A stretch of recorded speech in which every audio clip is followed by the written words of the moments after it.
Bonjour à tous et rebonjour à ceux qui étaient déjà là avant. Aujourd'hui, à 13 heures, on accueille Aymeric Guyot, qui est professeur des universités à l'université Claude Bernard Lyon 1. Il va nous présenter une conférence dont le titre est « Booster l'apprentissage et la performance par la puissance de la visualisation ». Donc on va avoir 40 minutes de conférence et après vous aurez 10 minutes pour poser vos questions. Donc vous pouvez les noter et les garder pour la fin. Je vous remercie. Bonne conférence. Merci beaucoup. Bonjour à toutes et à tous. Merci pour votre présence. Merci au comité d'organisation pour l'invitation. Et merci à l'orateur précédent qui vous a exposé de manière assez séduisante que vous alliez oublier 80% des informations que je vais vous donner presque instantanément. Mais on va quand même essayer de délivrer un message. L'objectif aujourd'hui pour moi, c'est de vous présenter une approche un travail mental qu'on va pouvoir utiliser. Je vais utiliser pour ça le cadre de la pratique sportive, mais vous allez voir qu'on peut très facilement diversifier sur de la motricité de manière plus générale, donc de la motricité professionnelle ou de la motricité quotidienne. Et l'objectif, c'est de vous montrer, dans un premier temps, assez rapidement, pourquoi le travail mental, par visualisation, par imagerie mentale, va être intéressant. Et dans un deuxième temps, de me centrer un petit peu plus sur un décodage neuroscientifique pour essayer de vous montrer de quelle manière, finalement, le cerveau va s'engager lorsqu'on fait cette activité-là et pourquoi faire ce travail-là va être intéressant, va pouvoir nous amener un certain nombre de bénéfices assez diversifiés. Alors, il faut savoir quand même que c'est une pratique qu'on a tendance de plus en plus à formaliser, mais qu'en réalité, tout le monde utilise au quotidien pour de multiples raisons. Dans la vie quotidienne, dans la motricité quotidienne, dans la vie professionnelle, dans la vie personnelle, on a toujours tendance à se remémorer un certain nombre de choses, à se projeter sur d'autres choses, et ça fait appel à une faculté mentale de visualisation. Vous verrez que le terme n'est pas forcément bien choisi parce que ça centre sur le visuel, alors qu'en réalité, ce sera quelque chose de multisensoriel. Mais finalement, on le fait tous. Et lorsqu'on souhaite mettre cet outil-là au service de la performance, on se rend assez vite compte qu'on le fait naturellement, mais pas toujours de manière appropriée lorsque c'est intuitif.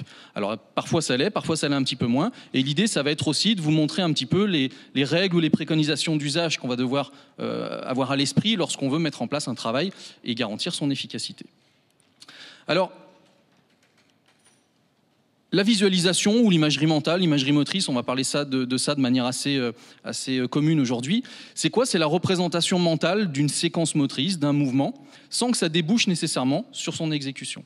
Donc il y a une forme d'inhibition motrice ou de facilitation incomplète de la commande motrice qui fait qu'on ne va pas engager de mouvement alors qu'on va simplement le vivre mentalement. Et on va faire ça de différentes manières. Je vous ai illustré sur cette iconographie différentes possibilités. On peut le faire dans des contextes plus ou moins proches de ce qu'on est en train d'imaginer. Donc on va avoir des pratiques contextualisées, d'autres un petit peu plus décontextualisées, qui vont nous amener à le faire dans des postures qui vont être plus ou moins congruentes, plus ou moins compatibles avec ce qu'on va imaginer ou non. Et évidemment, tous ces aspects-là vont avoir une implication et un effet, une influence sur la qualité de ce que l'on va imaginer. Et on verra que parfois, et très souvent même, on sera dans de l'imagerie et pas dans de l'imaginaire, et puis que de temps en temps, on aura le droit de franchir la frontière quand on va travailler davantage sur l'individu que sur la performance. Et puis, il y a différentes formes de travail possibles, la plus classique étant de n'engager absolument aucune action, d'être dans un travail purement mental, mais on peut tout à fait trouver des petites situations qu'on a davantage à l'esprit d'ailleurs, de manière assez paradoxale, où on peut accompagner le travail mental de mouvement. C'est ce qu'on va appeler l'imagerie dynamique. Donc vous connaissez tous le skieur qui est en train de simuler sa descente, le sauteur en hauteur qui simule sa course d'élan, la patrouille de France. Pour les plus anciennes, Rasta Rocket, dans la baignoire, quand ils font l'esquive, c'est une forme d'imagerie dynamique. Et puis là, je vous ai mis une petite illustration d'un pilote. Alors, il est décrit ici comme en faisant une tâche de mémorisation. En réalité, il fait une tâche de rappel de circuits mémorisés qui l'accompagne de légers mouvements. Donc, il est dans une forme de simulation mentale ou de simulation motrice. Donc, il y a différentes formes de travail. Et globalement, ces différentes formes de travail vont permettre de servir différents objectifs. Je vais résumer à 4 les grands domaines d'application ou les objectifs qu'on va pouvoir poursuivre. La première chose qu'on va chercher à avoir, c'est un effet, c'est pas forcément le plus connu, même si maintenant il est de plus en plus utilisé, mais un effet sur la performance, sur la technique, sur la gestuelle.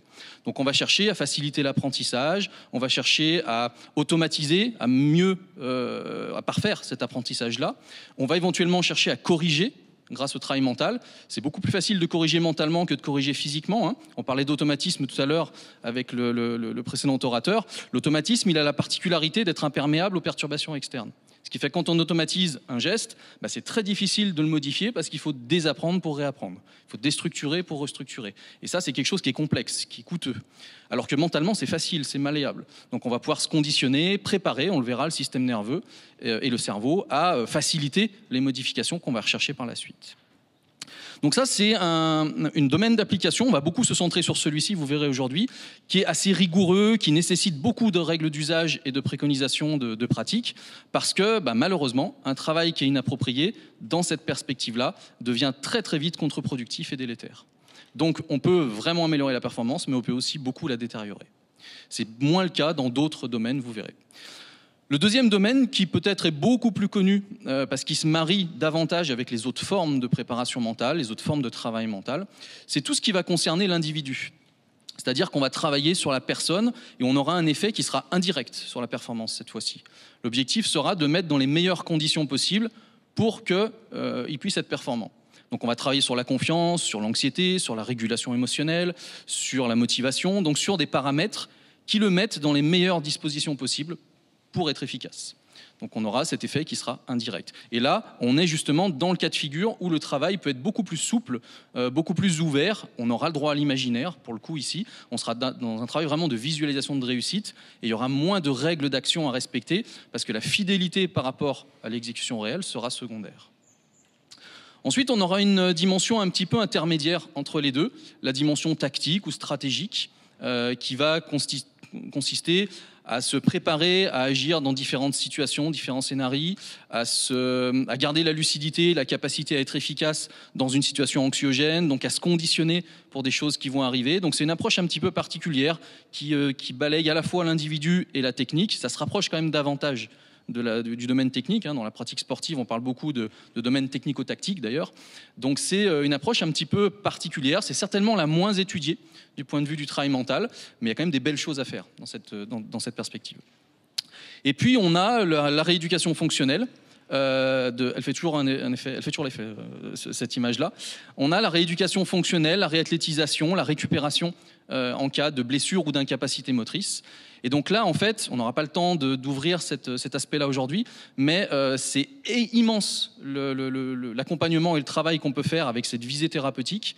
Et ça vient comme un complément des processus d'accompagnement et de prise en charge des sportifs et des personnes blessées ou des patients qui présentent une incapacité motrice, qui sont vraiment prometteuses et qui permettent véritablement de récupérer aux différents stades de la blessure ou de l'incapacité. Donc il y a vraiment énormément de choses qui peuvent se faire dans ce domaine-là.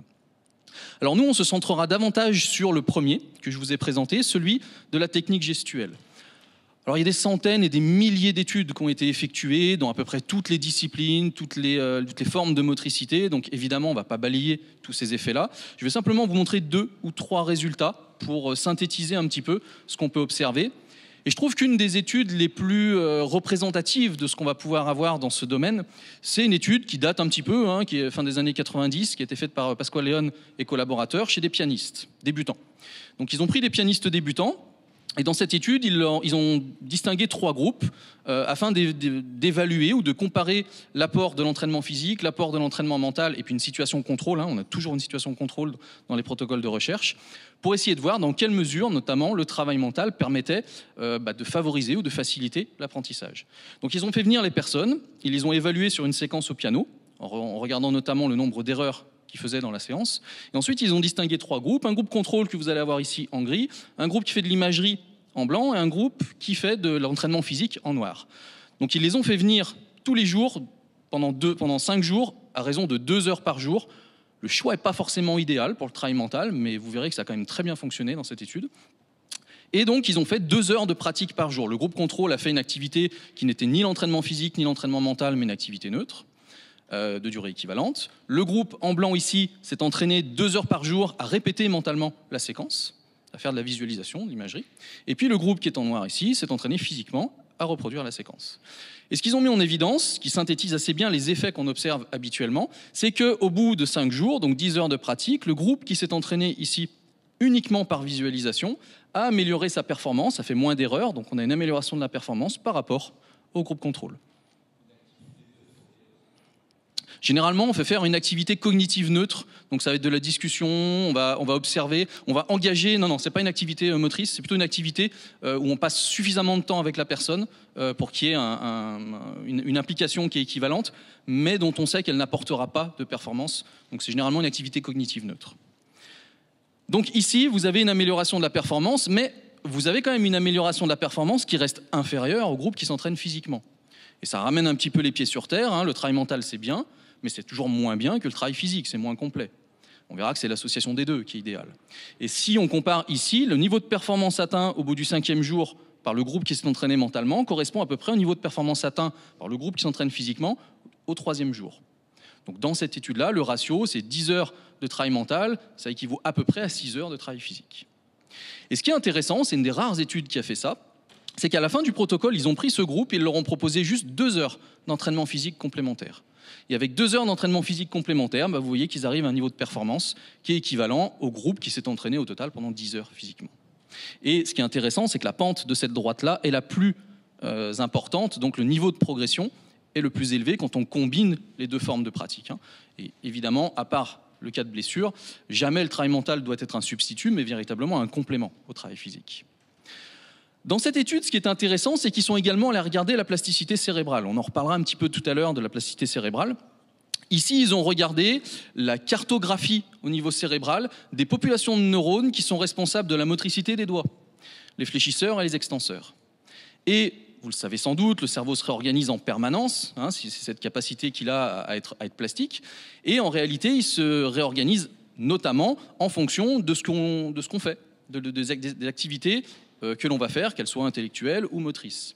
Et donc finalement, lorsqu'on va beaucoup s'entraîner physiquement, on va surexprimer la carte corticale qui abrite les neurones responsables de la motricité des muscles concernés, et elle va prendre un petit peu d'ampleur, d'accord, vers un jeu de réorganisation.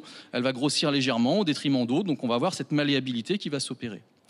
Et ce qu'ils mettent en évidence ici, c'est intéressant, vous voyez que dans le groupe contrôle, la carte corticale des fléchisseurs et des extenseurs ne varie pas. Ils font une activité qui n'a rien à voir, donc c'est relativement logique.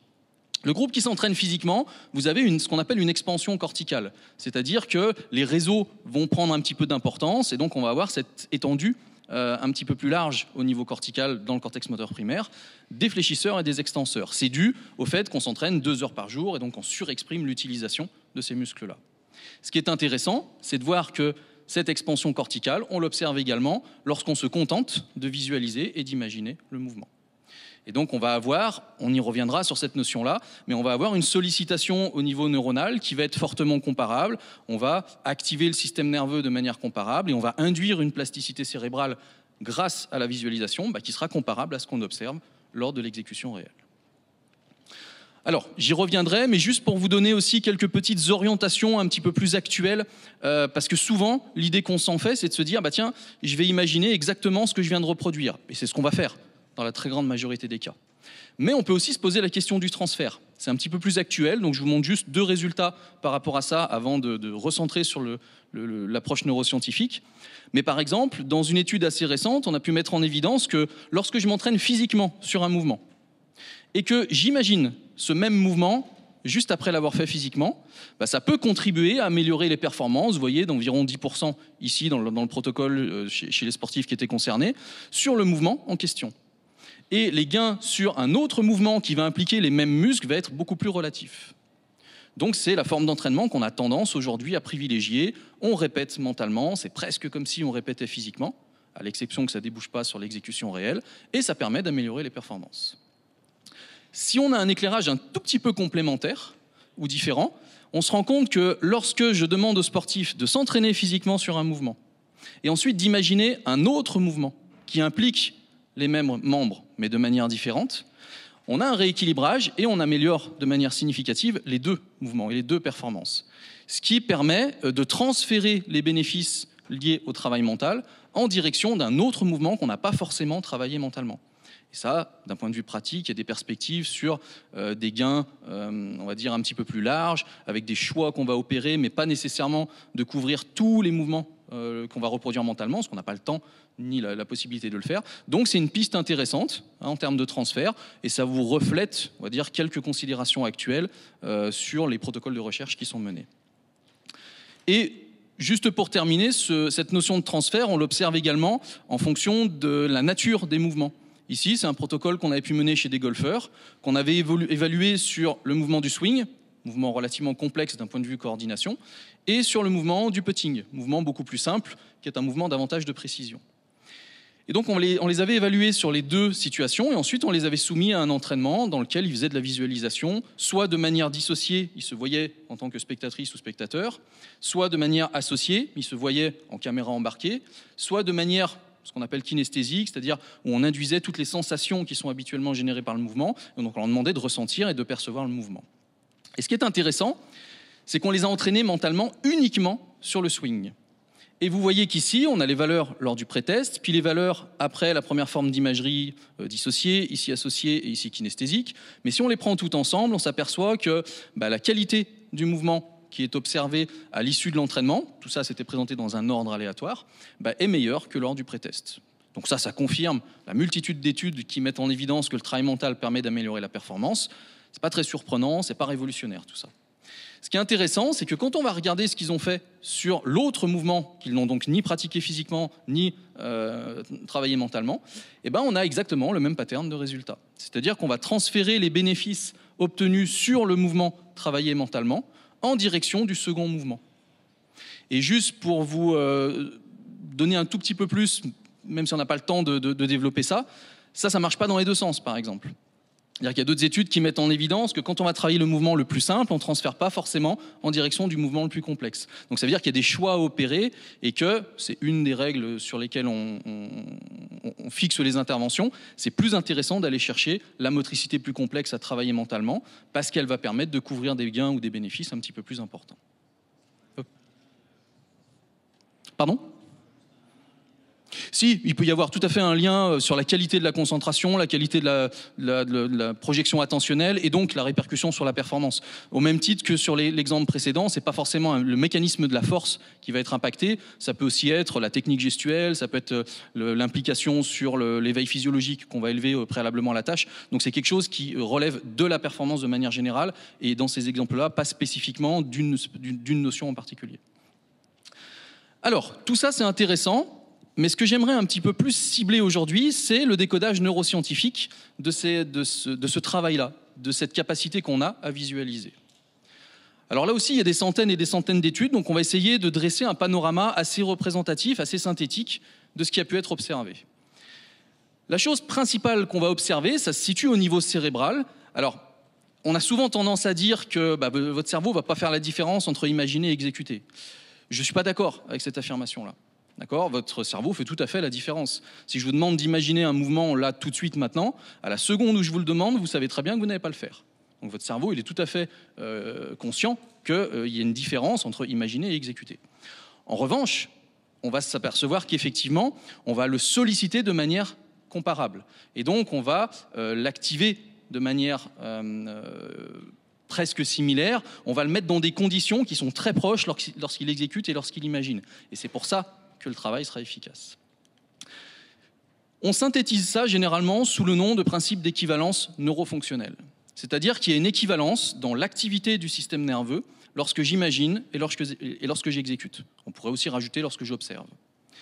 Ça se traduit par des configurations d'activation cérébrale qui sont comparables. Pas exactement les mêmes, mais comparables. Par exemple, ici, vous avez une synthèse avec une superposition de ce qui est activé lorsque je m'entraîne physiquement ou lorsque je m'entraîne mentalement. Et en bleu, vous avez tout ce qui est commun aux deux formes de pratique. Vous voyez que le bleu prédomine sur le rouge, où c'est davantage activé pendant le mouvement, et sur le vert, où c'est davantage activé pendant la visualisation, pendant l'imagerie. Et donc, finalement, le cerveau va s'engager de manière comparable. On va solliciter les mêmes régions lorsqu'on imagine et lorsqu'on exécute, ces régions qui sont responsables de la préparation, de l'exécution et du contrôle du mouvement. Vous avez deux autres illustrations ici. On retrouve ici de manière un petit peu générale, et là, dans les régions motrices, le fait que l'activation va être sensiblement comparable. À une intensité moindre, bien évidemment. C'est de l'ordre de 30% en imagerie, dans le cortex moteur, par exemple, par rapport à l'exécution réelle. Mais on a donc cette équivalence qui va être intéressante et qui va largement expliquer pourquoi le fait d'imaginer va permettre éventuellement d'améliorer la performance. D'ailleurs, je ne vous l'ai pas illustré ici, mais on va vraiment activer les neurones qui sont responsables de la motricité concernée. Ce n'est pas juste une activation générale. Hein. S'imagine un mouvement des mains ou un mouvement des pieds, je vais aller activer dans le cortex moteur la région du cortex moteur où sont abrités les neurones qui sont responsables de la motricité des mains ou de la motricité des pieds de manière très spécifique. Hein, donc pour ceux qui connaissent l'organisation somatotopique, elle est conservée et observée pendant le travail mental. Si on va un petit peu plus loin que ça, c'est pas simplement une activation similaire, c'est-à-dire qu'on a également une connectivité fonctionnelle qui est équivalente, en tout cas qui est comparable. La connectivité fonctionnelle, c'est la communication entre les différentes régions cérébrales. Donc il y a des réseaux qui se forment avec des boucles de rétroaction, des boucles d'échange, et globalement, vous avez plusieurs illustrations qui disent à peu près la même chose ici, hein, mais le réseau qu'on observe entre les différentes régions d'intérêt dans l'exécution se rapproche véritablement de celui qu'on a également lors de la représentation mentale du geste. Donc ce n'est pas simplement une activation, une cartographie d'activation statique des mêmes régions, c'est une dynamique d'activation qui va être comparable. Et si on parle de plasticité cérébrale, on l'a déjà évoqué tout à l'heure, on va observer que la plasticité qui s'opère au fur et à mesure d'un apprentissage moteur, physique, va également être la plasticité qu'on observe lors d'un apprentissage mental. Donc on va avoir deux choses, on va avoir une évolution de la mélodie jouée par le système nerveux qui va être équivalente.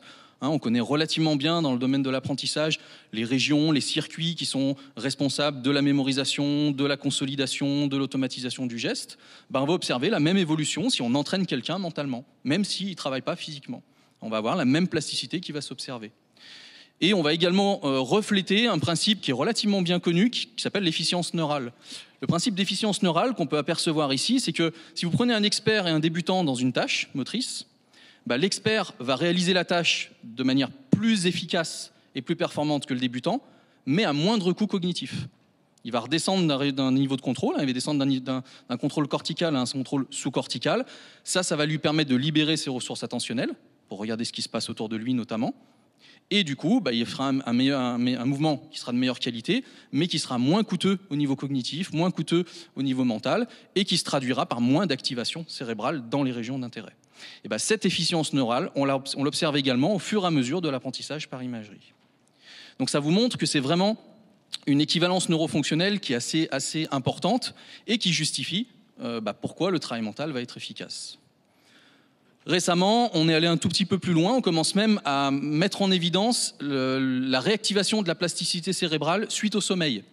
Alors vous savez peut-être que le sommeil a un rôle assez conséquent sur la consolidation des apprentissages, et notamment des apprentissages moteurs. Ça, c'est quelque chose qui est relativement bien illustré dans la littérature scientifique. Et on a observé depuis une dizaine d'années qu'après un apprentissage mental, on avait également ce jeu de réactivation. Et donc un effet consolidateur du sommeil lorsqu'on s'entraînait mentalement. Et on vient de montrer là pour la première fois que l'activité oscillatoire dans les différentes bandes de fréquences du cerveau qu'on observe après la consolidation par le sommeil d'un apprentissage physique, on observe à peu près la même chose lors d'un apprentissage mental, avec, vous avez l'illustration ici, des différentes régions qui vont être impliquées. Donc finalement, on a vraiment quelque chose qui est assez commun, et c'est probablement la raison qui fait que lorsque je m'entraîne mentalement, c'est presque comme si je m'entraînais physiquement, sauf que ça ne débouche pas sur l'exécution réelle.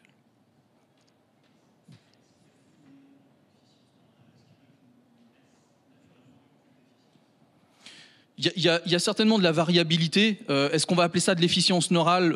Pas forcément à ce stade-là, parce que c'est vraiment la caractérisation de la dynamique progressive de ce coût qui va être moins important au niveau cognitif.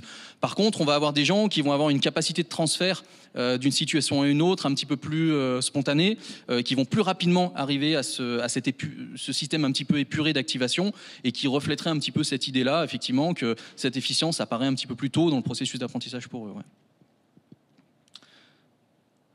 Alors, tout ça, c'est bien, mais il y a aussi des différences. Et les différences, on va le voir, elles sont tout aussi importantes que les similitudes. Par exemple, lorsque je demande à quelqu'un d'imaginer le mouvement de différentes manières, je vais avoir beaucoup de choses qui vont être communes, et puis je vais avoir des choses qui vont être spécifiques. Tout ce qui est commun, on l'a vu précédemment, c'est l'équivalence neurofonctionnelle. Mais par exemple, ici, lorsque je vais demander à quelqu'un de visualiser à travers des images, à travers le sens visuel principalement, il va y avoir davantage d'activités dans les régions postérieures du cerveau, celles qui vont être responsables ici, on ne voit pas très bien en rouge, mais du traitement des informations visuelles ou de la localisation spatiale dans l'espace. Donc je vais davantage impliquer, c'est relativement logique, les systèmes visuels. Lorsque je vais lui demander d'utiliser ce qu'on appelle l'imagerie kinesthésique, c'est-à-dire une forme de représentation qui est centrée sur un mode un peu plus incarné, avec toutes les sensations, toutes les émotions, toutes les perceptions corporelles qui accompagnent le mouvement, je vais davantage activer ce qu'on a en bleu ici, les systèmes moteurs. Donc finalement, je vais avoir une singularité en fonction du type d'imagerie qui va montrer qu'on ne va pas seulement refléter l'existant, mais qu'on va aussi pouvoir le façonner différemment en fonction de ce qu'on va imaginer. Vous allez avoir la même chose au niveau de la vitesse. Alors c'est un petit peu complexe, mais je vais vous le présenter de manière simplifiée ici. Si j'imagine un mouvement au ralenti ou en accéléré, je vais activer des régions qui vont être communes, mais je vais aussi activer des réseaux qui vont être un petit peu plus spécifiques. Vous voyez qu'en rouge ici, plutôt à l'avant du cerveau, lorsqu'on imagine au ralenti, on va avoir beaucoup d'activité dans ces régions-là, qui sont les régions qui vont coordonner, qui vont planifier, qui vont calculer, qui sont impliquées dans le raisonnement notamment. Et lorsque je vais imaginer en accéléré, je vais davantage activer les systèmes moteurs, je vais beaucoup activer ici le cervelet, je vais activer des régions qui vont être très importantes dans le contrôle du timing. Donc en fait, en fonction de la vitesse de ce que j'imagine, il ne se passe pas exactement la même chose dans le cerveau. C'est ça l'idée. Et ça vient sans doute expliquer pourquoi un des effets les plus délétères et les plus problématiques dans la pratique sportive, c'est l'absence de contrôle de la temporalité. Et si vous avez un sportif qui s'imagine ralentir tous les soirs son mouvement, ce qui risque de se passer, c'est que sans le savoir, sans s'en rendre compte, il va ralentir son exécution réelle. Il va diminuer la vitesse d'exécution réelle. Il va intégrer un nouveau tempo, un nouveau timing d'exécution. Et ce nouveau timing, très souvent, il va être au détriment de la qualité technique. Et c'est certainement une des raisons qui explique certainement cet effet-là, c'est le fait qu'on n'active pas exactement les mêmes régions et que du coup, on stabilise des réseaux qui ne seront pas exactement ceux qu'on va aller chercher normalement dans la consolidation et qui viennent perturber un petit peu l'exécution. Dans ce registre sur la vitesse, on a également observé un gradient qui montre que, là vous avez une sportive olympique, une lanceuse olympique de la région d'ailleurs, qui a fait 6 Olympiades, et on lui a demandé à plusieurs reprises d'imaginer son mouvement de manière ralentie, de manière vitesse réelle ou de manière accélérée. Et ce qu'on observe dans les oscillations cérébrales de la sportive, c'est qu'on va avoir des plages de synchronisation qui sont plutôt des désengagements de ces régions-là du cerveau lorsqu'elle imagine, et qui traduisent ici une imagerie ralentie qui est très complexe pour elle. Alors c'est cohérent par rapport à son activité, qui est une activité explosive, qui dure quelques millisecondes. Et donc du coup, elle nous rapportait qu'elle avait énormément de difficultés à ralentir son geste parce que c'était contre nature, c'était contre-intuitif. Donc ça se retraduit, il y a une sorte de signature cérébrale qui vient corréler cette difficulté-là. Et ensuite, plus on va accélérer la vitesse d'exécution mentalement, plus la désynchronisation va se mettre en place, c'est-à-dire plus la personne va s'engager dans une tâche, ici dans une tâche mentale, et plus ça va retraduire la sollicitation des régions qui vont être concernées par la préparation, l'exécution et le contrôle du mouvement. Donc on reflète de nouveau ce gradient de vitesse à travers des signatures cérébrales qui ne sont pas tout à fait identiques. Vous aurez la même chose encore sur l'intensité. Alors c'est pas exactement la même chose sur l'intensité. Là vous avez l'imagination d'un mouvement, alors c'était sur un dynamomètre de préhension, de saisie, une force de saisie, à 30% du maximum ou à 60% du maximum. Ça pose d'autres problèmes, ça, d'être capable d'imaginer à 30 ou à 60% d'une contraction maximale de préhension, c'est pas donné à tout le monde. Mais on passe ça sous silence dans l'étude. Ils ont comparé donc le fait d'imaginer à différentes intensités musculaires, de contraction musculaire. Et ce qu'ils ont montré, c'est que en fonction de l'intensité de l'effort que je fais mentalement, j'ai pas exactement les mêmes intensités d'activation au niveau cérébral. J'ai les mêmes réseaux, j'ai les mêmes régions, mais ça reflète le fait d'intégrer de manière plus ou moins importante l'intensité de l'effort dans ma représentation du geste. Une question essentielle dans cette approche, c'est le niveau d'expertise. Si je regarde le niveau d'expertise, je vais arriver à caractériser le cerveau expert. Là, on avait eu l'occasion de pouvoir l'illustrer avec un vice-champion olympique en haltérophilie et de le comparer avec un sportif débutant, un sportif amateur de niveau plutôt départemental ou régional. Donc on a cartographié l'activité cérébrale chez ce sportif olympique et on a comparé ça à un débutant en leur demandant d'imaginer le même mouvement en haltérophilie qu'ils font tous les deux dans leur compétition. Et donc ici, vous avez ce qu'on appelle des cartes temps-fréquence, c'est-à-dire ça reflète la synthèse de l'activité oscillatoire dans le cerveau, dans les différentes bandes de fréquences. Toutes mélangées ici. Et pour simplifier, le coloris que vous avez du rouge, du bleu. Le rouge, ce sont des plages de synchronisation cérébrale, ce qui marque plutôt un désengagement au niveau du cerveau. Et en bleu, ce sont les désynchronisations cérébrales. C'est que certaines régions s'engagent dans une tâche physique ou mentale, et donc ça traduit plutôt quelque chose qui est de l'ordre de la représentation ou de l'action. Et ce qui est intéressant, c'est que quand vous regardez ce qui se passe chez l'expert, ici, vous avez une énorme plage de synchronisation au départ, ensuite une plage de désynchronisation cérébrale. Ce qui fait qu'on a quelque chose d'assez bien coordonné avec une phase préparatoire, qui est une phase de désengagement, ce qui correspond assez bien au sportif qui se met dans sa bulle. Alors lui, il ne le formulait pas comme ça, il disait « je me connecte à ma charge ». Mais en gros, c'était « je fais une sorte de centration sur moi, introspection, qui me met dans les meilleures conditions pour pouvoir me préparer à ce qui va arriver après ». Donc c'est vraiment ce qu'on va observer également chez les personnes qui font de la méditation, ça. Donc grosse plage ici de synchronisation qui se situe essentiellement dans les régions postérieures, donc dans les régions visuelles. On fait le vide. Et ensuite, je m'engage dans la tâche mentale, la plage de désynchronisation, qui va se traduire ici par un réseau d'activation, notamment avec des activités ici, dans les régions motrices, c'est-à-dire celles qui vont être fortement impliquées dans la préparation et l'exécution du geste. Quand on regarde ce qui se passe chez le débutant, on n'a pas du tout la même chose. On n'a pas la première phase, il n'y a pas de phase de préparation chez ce débutant-là, il n'y a pas d'approche qualitative de ce qui va se passer. Et dans la désynchronisation qui retranscrit plutôt les opérations mentales de représentation de l'action, je n'ai pas d'activité dans les régions motrices ici. Donc j'ai un réseau qui est un peu plus diffus et qui est surtout moins spécifique et moins efficient. Donc on a vraiment la caractérisation, si vous voulez, du cerveau expert qui se façonne au fur et à mesure de l'apprentissage, physique et ou mental, et qui permet de retranscrire la qualité de la représentation du geste chez un cerveau expert. Et ce qui est marrant, c'est que cette représentation du geste chez le cerveau expert, elle ne dépend pas que du niveau d'expertise en réalité. Elle dépend de la maîtrise du geste. Donc là, en l'occurrence, on avait eu l'occasion de pouvoir l'illustrer pour un documentaire, et vous allez voir que c'est assez édifiant. On retrouve pratiquement la même chose, même chez des non-spécialistes. Donc là, c'était Adriana Carambeu qui s'y était collée. On lui avait demandé deux choses. On lui a demandé d'exécuter un mouvement très simple où elle va saisir un objet, c'était une pomme, dans l'objectif de l'amener à la bouche pour la manger. Donc c'est un mouvement qui est complètement contrôlé, qui est complètement maîtrisé, qui est très simple. Lorsqu'elle fait ce mouvement-là, on a des activations cérébrales, essentiellement dans l'hémisphère gauche, puisqu'elle faisait le mouvement avec la main droite, qui retranscrivent des opérations de préparation, d'exécution et de contrôle moteur. Lorsque je lui demande d'imaginer ce mouvement-là, vous voyez qu'on a quasiment les mêmes activations. On retrouve le principe qu'on a évoqué tout à l'heure d'équivalence neurofonctionnelle. Donc on a cette similarité entre le mouvement que j'exécute et le mouvement que j'imagine. C'est un mouvement qui est assez facile à imaginer et encore une fois, c'est un mouvement qui est bien contrôlé, qui est bien maîtrisé. En revanche, quand je lui demande de faire un mouvement qu'elle ne maîtrise pas, ici c'était de s'imaginer un saut en parachute et à l'issue du saut en parachute de faire un enchaînement de figures gymniques bien particulières, donc un peu comme s'il était spécialiste de vol relatif, c'est la discipline en question. Donc c'est quelque chose qu'elle va réussir à faire par association d'images ou de concepts. Par contre, elle va le faire de manière extrêmement approximative et on va avoir un réseau qui ne reflète pas grand-chose en fait, d'accord, et qui va plutôt traduire une incapacité à le faire correctement et une approximation dans sa représentation. Donc finalement, ce qu'on observe ici chez quelqu'un qui est non sportif, mais en comparant la maîtrise d'un mouvement versus un mouvement qui est un peu plus approximatif, un peu moins contrôlé, on retrouve finalement cette même logique de cerveau expert, entre guillemets.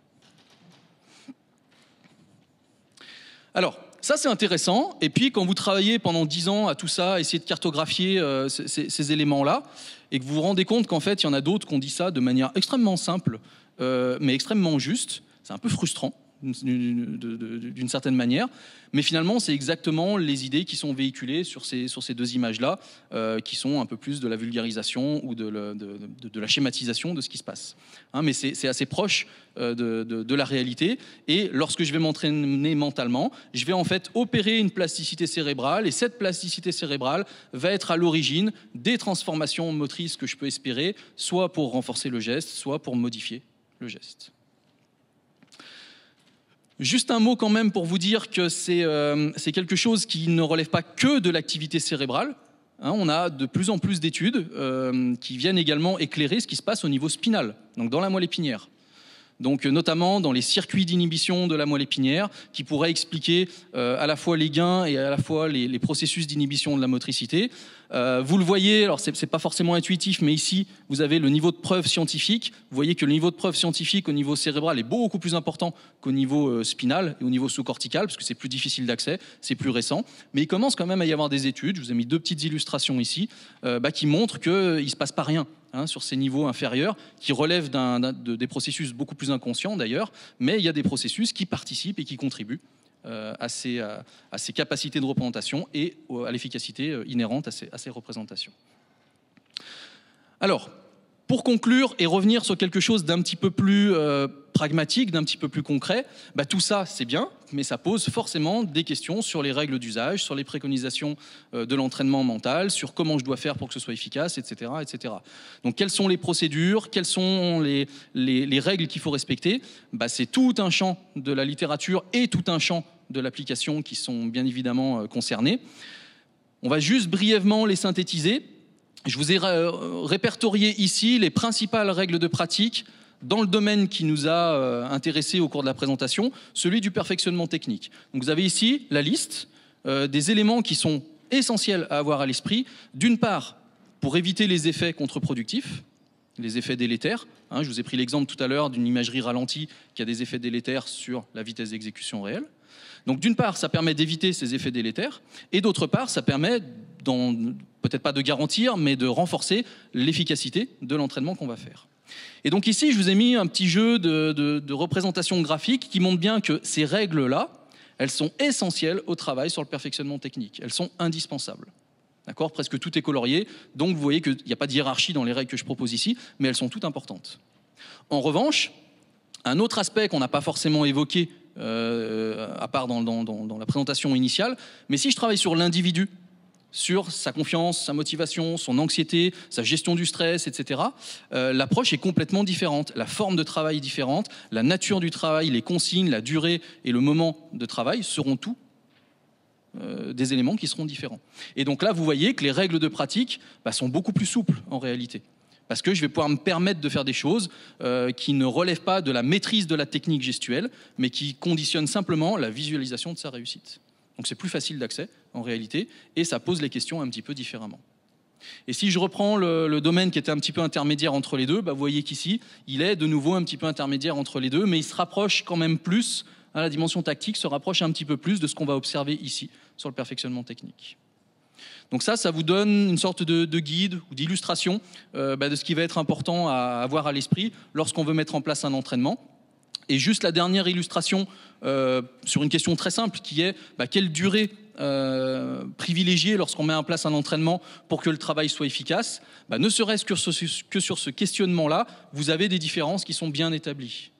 Par exemple, dans le domaine du perfectionnement technique ou tactique, on va plutôt être sur des durées de l'ordre de 10-20 minutes maximum par séance, et même idéalement de plutôt intégrer ça pendant la pratique, que ce soit pendant l'entraînement sportif, que ce soit même dans la récupération physique en cas de blessure pendant les séances d'ergo ou de kiné. Donc de plutôt faire quelque chose qui est à proximité du mouvement réel, une sorte de combinaison alternée qui va saupoudrer l'entraînement et qui va faire qu'on va faire un essai mental pour un essai physique par exemple. Et donc ça va faire des séances qui sont relativement courtes au final. Si par contre je travaille sur l'individu, je vais pouvoir allonger. J'ai moins de préconisations sur la technique gestuelle, j'ai moins de fidélité à observer par rapport au mouvement réel. Donc je vais pouvoir me permettre d'avoir des séquences un peu plus longues, de marier, de combiner ça avec d'autres formes de travail, comme la sophrologie, comme les relaxations, comme la mindfulness, comme différentes autres approches complémentaires. Et finalement, je vais pouvoir avoir des séances qui vont être plus libres, plus individualisées, plus longues, et qui seront faites plutôt dans un contexte spécifique à la convenance de la personne. Dans le cas d'une rééducation, on serait plutôt dans une segmentation de séances relativement courtes à différents moments afin de permettre à la personne d'allouer une charge de travail un peu plus importante, même si elle est plus disponible en réalité et qu'elle encaisse davantage de charge de travail, on se rend compte que c'est un mode d'entraînement qui est un petit peu plus intéressant. Et donc du coup, ça nous permet de faire des liaisons, mais aussi des décalages entre la théorie et la pratique. Et c'est peut-être le facteur essentiel aujourd'hui à aller rechercher pour que le monde scientifique, d'un côté, qui réfléchit sur les processus de compréhension, les processus de planification et de et les listes de préconisations d'usage puissent venir se marier au monde du terrain, qui lui a des considérations pratiques et une réalité de terrain. Et c'est dans ce dialogue-là qu'on arrivera à faire émerger des modalités d'entraînement qui seront les plus efficaces possibles.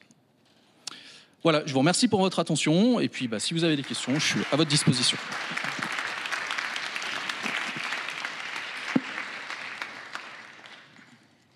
Merci beaucoup pour cette présentation. Donc là, on va passer à une phase de questions. Donc, je vais passer dans les rangs et si vous avez une question, dites-moi pour que vous puissiez la poser avec le micro.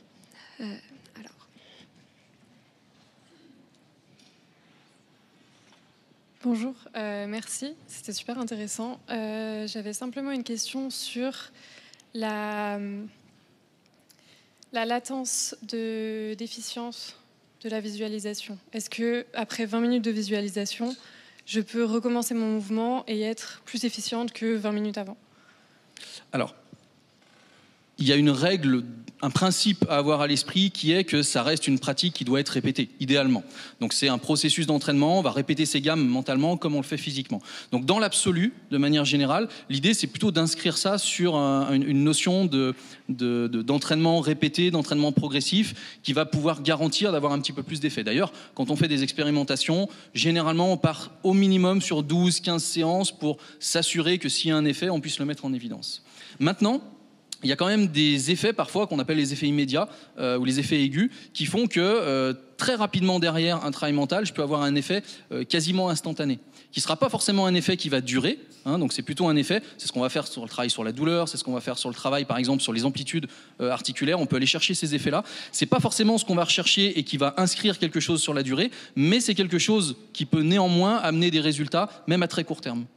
Voilà. Maintenant, ça reste quand même un processus de répétition et d'entraînement qu'il faut inscrire dans la durée, idéalement.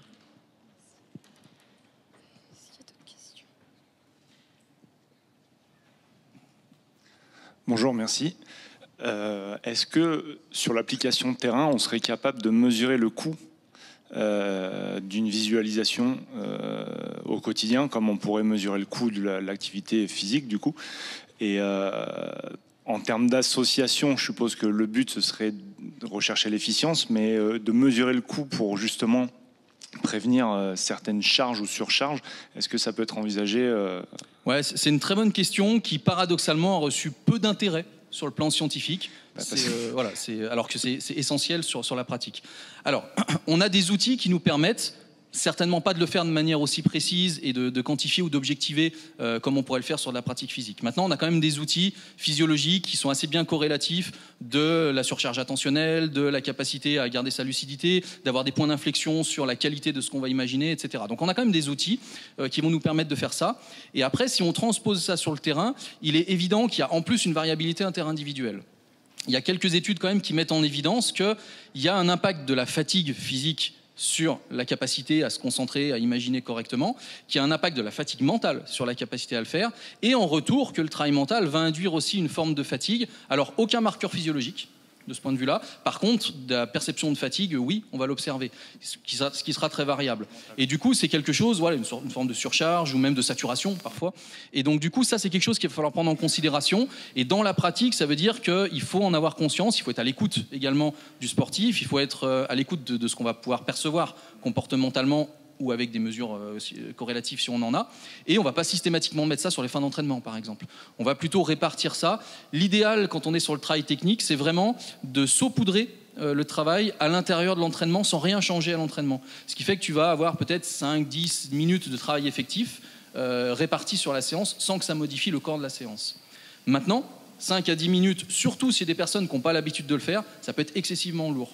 J'ai un exemple en tête avec un étudiant il y a quelques années qui a mis ça en place avec certains de ses sportifs, et ça les a littéralement cramés mentalement et nerveusement, et donc ça a eu des répercussions sur la qualité de l'entraînement également, de manière relativement significative. La bonne nouvelle, c'est que l'habituation, elle se fait relativement vite.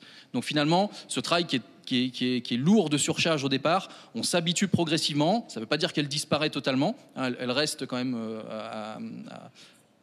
à surveiller, mais elle s'atténue véritablement sur les premières semaines d'entraînement.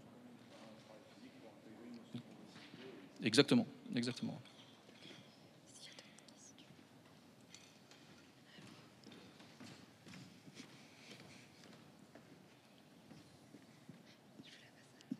Bonjour, merci, c'était passionnant.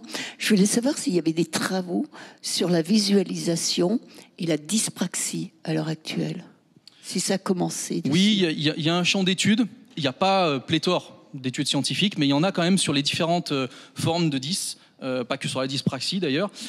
Ça reste un domaine relativement complexe. Alors, ce n'est pas forcément celui que j'ai le plus épluché dans la littérature. Il semblerait qu'il y ait des effets d'amélioration ou d'aide aux personnes qui sont victimes de ces formes de dys-là. Maintenant, ce n'est pas un apport qui est révolutionnaire non plus. C'est-à-dire que ça ne permet pas de surmonter la difficulté, de trouver et de solutionner immédiatement les aspects, mais un petit peu comme dans tous les champs des déficiences mentales ou physiques, d'ailleurs, de manière plus générale, il semblerait qu'il y ait des apports à aller chercher et que ça puisse à un moment donné faire partie de l'arsenal qui permettra de surmonter les difficultés auxquelles sont confrontées les personnes. Maintenant, ça reste quand même un champ relativement peu illustré de la littérature scientifique, en tout cas. Merci. Merci beaucoup, Émeric. J'ai une question, c'est est-ce qu'il y a un intérêt à créer les conditions quand on s'entraîne justement à visualiser qui soient proches de la situation recherchée? Par exemple, visualiser un geste technique dans des conditions parfaites, c'est peut-être bien, mais les imaginer au plus proche de la compétition ou de conditions où on peut être sous stress, c'est peut-être un peu différent, quoi. Ouais, à 200% oui, et il y a deux choses en fait dans la question. Il y a d'une part, est-ce que c'est intéressant de se rapprocher des conditions réelles, indépendamment d'un contexte variant, dans un premier temps? La réponse, c'est oui. Clairement, si on travaille sur la technique, c'est même une préconisation, on l'a vu dans les règles, je suis passé un peu vite, mais on se rapproche du contexte, on a le même éveil physiologique, on essaye dans la même posture. Tout ça, ça va faciliter le travail et ça va permettre une meilleure représentation, donc potentiellement une efficacité plus élevée. Donc ça, c'est vraiment important. C'est pas forcément vrai sur la confiance, l'anxiété et la régulation émotionnelle, par exemple, où là, on peut se permettre de prendre du recul. Donc à 200% oui, de ce point de vue-là. Et généralement, ce qu'on fait, c'est qu'on développe ces capacités-là. Et dans un deuxième temps, on vient sur le deuxième élément de la question qui est sous-jacent, qui est la forme de contextualisation. Et qui est de dire, ok, sauf que la pratique, on la fait pas toujours dans les mêmes conditions. Il y a une réalité qui est variable, il y a des conditions environnementales qui sont variables, il y a des enjeux perçus de la charge mentale avec sa part de subjectivité, toutes les astreintes qui sont importantes, des situations qui sont également, pourquoi pas, plus anxiogènes, formes d'injustice, etc. Donc il faut s'entraîner à ça. Et c'est une manière de conserver ou de développer sa faculté d'adaptation pour pouvoir justement faire face à ces situations changeantes. Ça permet en plus de diversifier le travail, donc c'est aussi intéressant parce que mentalement c'est quand même un élément important. Et ça permet aussi de développer sa capacité à rester efficace, à rester lucide dans des situations de ce type-là. Il y a deux situations vraiment que je prends souvent comme exemple. Les personnels de bord dans les avions et les pilotes font un travail systématiquement sur ces aspects-là. Les pilotes font des simulations de trajectoire, font des scénarios de vol, etc. Et les personnels de bord ont ce qu'on appelle des checklists silencieuses, où ils répètent mentalement toutes les déclinaisons de ce qu'ils ont à faire, notamment dans des situations anxiogènes ou dans des potentielles difficultés qu'ils pourraient rencontrer. D'une part pour rester lucides et efficaces, puis d'autre part parce qu'ils incarnent une posture où ils ne peuvent pas se permettre de montrer une forme d'anxiété et de panique, sinon il y a des mouvements de foule qui deviennent ingérables. Donc en fait, ils se préparent mentalement de cette manière-là en se contextualisant, et avant chaque vol grand courrier, ils font un scénario collectivement. L'autre exemple, c'est dans les forces de l'ordre, forces d'intervention, forces de l'ordre, où ils sont dans une forme de pédagogie du drill, où finalement, ils ne peuvent jamais se préparer exactement à ce qu'ils vont vivre, mais ils doivent s'y préparer le plus possible. Et donc, du coup, ils vont avoir tout ce travail de contextualisation dans un contexte anxiogène, dans un contexte dangereux, où l'intégrité physique, la vie, est en jeu, parce que c'est un spécialiste qui avait pris cette formulation-là, que j'avais trouvé assez géniale. On peut discuter sur les mots, mais l'idée est vraiment, vraiment intéressante. C'est que face à l'imprévisible, ils sont obligés de s'adapter parce que par définition, ils ne peuvent pas le prévoir. Par contre, s'ils font face à l'imprévu, c'est qu'ils se sont mal préparés. Parce que ça veut dire qu'ils n'ont pas envisagé un cas de figure qui potentiellement pouvait être rencontré. Et donc, dans ce cas-là, ils sont moins armés, entre guillemets, que ce qu'ils pourraient faire. Donc, oui, pour les deux aspects, en réalité, de la question, c'est intéressant de se rapprocher de la fidélité du mouvement réel. Et ensuite, c'est intéressant de le contextualiser. Ok, merci.